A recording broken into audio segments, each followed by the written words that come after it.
تو رات کو جب چاند تارے سب مل جو ہے نکل آتے ہیں، روشن ہو جاتے ہیں، پھر آسمان خوبصورت ہو جاتا ہے، تو آپ جو بینا ہیں تو آپ کے لیے یہ منظر مسحور کن ہے، آپ وجد میں آ جاتے ہو، اور مؤمنین پھر خداوند متعال کی تعریف کرنے لگتا ہے.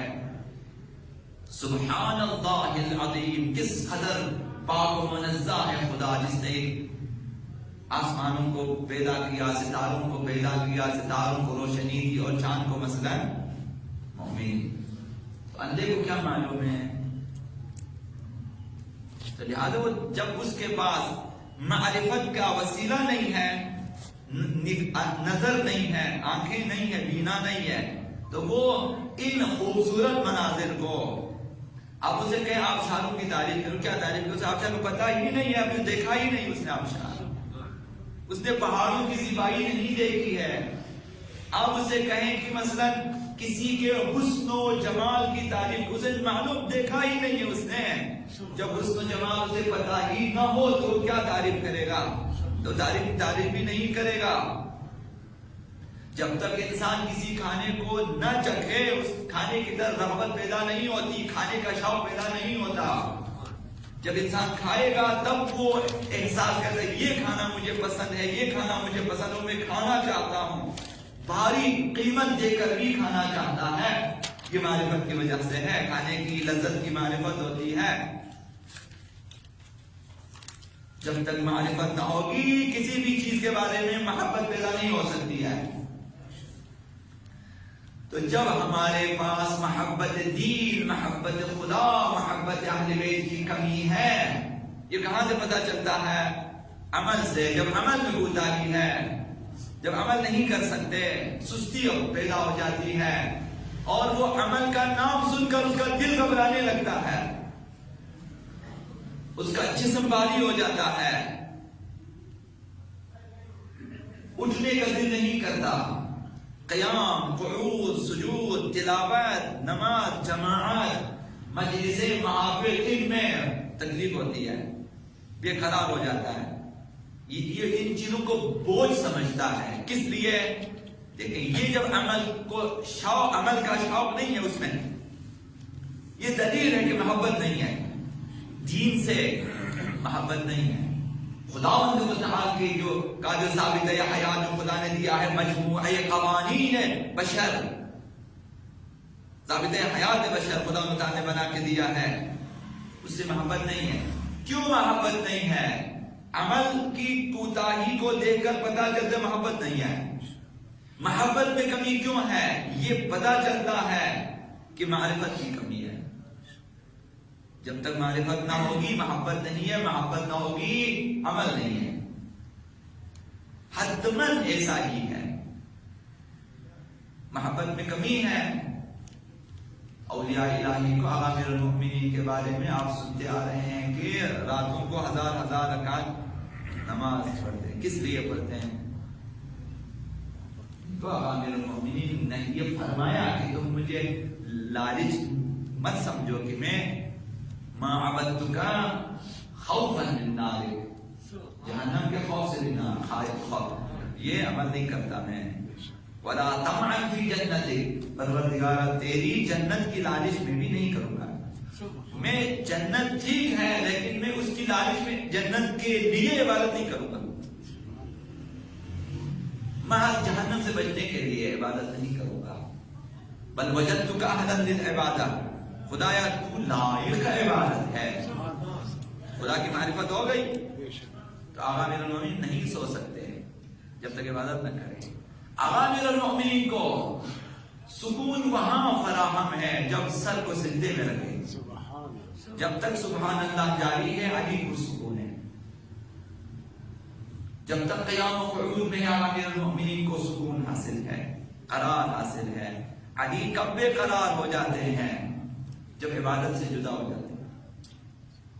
یہ محبت میں شدت کی وجہ سے ہے کہ پروردگار عالم کے سامنے آخری لمحات میں بھی عبادت ہی کرنا چاہتے ہیں، سر بسجود رہنا چاہتے ہیں. چاہتے ہیں کہ سر کٹے تو سجدے میں کٹے، اطاعت میں ہو. یہ محبت کی وجہ سے. اور یہ محبت کہاں سے پیدا ہو گئی آقا امیر المومنین کے دل میں؟ خداوند متعال کی شدید معرفت کی وجہ سے. فرمایا رب شف الغطا مزدت یقینا، اس قدر معرفت حاصل کی ہے کہ اب حجابات ہم ہٹا دیں تو میرے یقین میں اضافہ نہیں ہوگا. میں نے حاصل کر لی ہے خدا متعال کی. تو ہمارے لیے بھی یہی ہے، جس قدر پڑھو گے خدا متعال کے بارے میں، جس قدر آفاق و انفس میں آیات الہیہ کا مطالعہ کرو گے. یہ دوستوں سے عرض کیا کہ بہت ہی افسوس کا مقام ہے اور حیرت کا مقام ہے کہ ہم لوگ بے فائدہ تصورات اور تفکر میں زیادہ گم رہتے ہیں اور مفید افکار و خیالات کی طرف نہیں آتے. دوسروں کے بارے میں فکر ہے، اس نے یہ گھر کیسے بنایا، کہاں سے بنایا، کہاں سے لیا. کوئی آپ کو اصل سے غرض نہیں ہے، نہ اس نے گھر خالی کر کے آپ کو دینا ہے، نہ آپ کا یہاں جا کے آپ کو اس سے کوئی غرض نہیں ہے کہ وہ کیسے کھاتا ہے، کہاں سے لاتا ہے. لیکن اس طرح فکر کریں کہ مجھے کس نے بنایا ہے، کیوں بنایا ہے، میری ذمہ داری کیا ہے، مجھے زیبائی کس نے دی ہے، توانائی کس نے دی ہے. ماں باپ جیسے افراد خدا متعال نے میرے لیے پیدا کیے ہیں، ایسے ایسے اچھے اچھے دوست مجھے ملے ہیں، اچھی اولاد مجھے خدا نے دی ہے اور اچھی نعمتیں مجھے دی ہیں. اس طرح فکر کریں تاکہ خدا متعال کے بارے میں فکر کریں. ایک لمحہ، ایک گھڑی خداوند متعال کے بارے میں، معرفت کردگار کے بارے میں فکر کرنا کبھی ایک رات کی عبادت سے افضل ہے، کبھی سال بھر کی عبادت سے افضل ہے، کبھی 70 سال کی عبادت سے افضل ہے. اس طرف سوچیں کہ مجھے اس طرح کی فکر کریں. خالی چھت پہ جائیں آسمان کی طرف کہ کیا کیا ستارے ہیں. خدا کی معرفت آتی جائے گی. ہم کو دیکھ تو نہیں، خدا نے آپ کو تمام سہولتیں دی ہیں، آنکھیں دی ہوئی ہیں، کان آپ کو دیے ہیں. کبھی جنگل میں جائیں، پرندوں کی آوازیں سنیں، آپ مسحور ہو جائیں گے. انسان جس کی طبیعت صاف ہو وہ پرندوں کو دیکھ کر، پرندوں کی آوازیں سن کر، جنگل کو دیکھ کر، سرسبز جنگلات کو، دریاؤں کو، آبشاروں کو دیکھ کر وہ مسحور، سحرزدہ ہو جاتا. انسان کے منہ سے بے ساختہ سبحان اللہ، الحمدللہ، اللہ اکبر نکلتا ہے کہ خدایا کیا کیا ہے.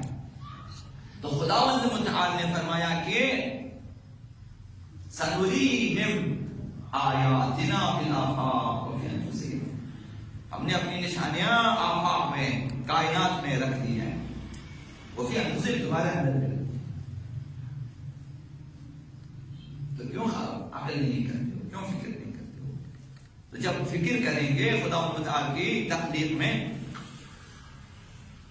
کبھی جا کر دیکھیں کہ یہ پرندے کس قدر، کہ چونٹی، یہ مچھر، یہ جانور، یہ چیزیں کس قدر ہم آہنگی خدا متعال کی. یہ سب پیدا آپ جان سکتے ہو. جس نے ہوا کو بنایا ہے اس نے آپ کے پھیپھڑے کو بنایا ہے، تبھی تو ہوا اور پھیپھڑا ہم آہنگ ہے.